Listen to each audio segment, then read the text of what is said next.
Yo mga guys, what's up? Eto na yung papakita ko ngayon yung malakas natin din na fighter, si D-Rot. Napakahusay nito guys. So yung ginamit ko rito, pakita ko lang sa inyo kung bakit napakalakas nito. Pakita ko na yung technique, ano.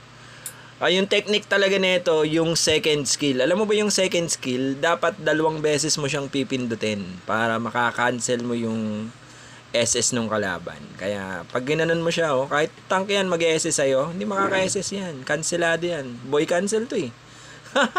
Pagkatapos mo makancel ngayon, yung pinaka-build nito naman yung pakita ko sa'yo para makatulong. Kasi gusto ko lang matulungan ka umangat eh. Yung build nito ang ginagamit ko rito, top boots muna sa una. Tapos ang sinusunod ko kaagad yung corrosion sight para bumagal yung mga kalaban. Tapos endless battle. No? Pagkatapos ng endless battle, meron tayong war axe. Tapos blood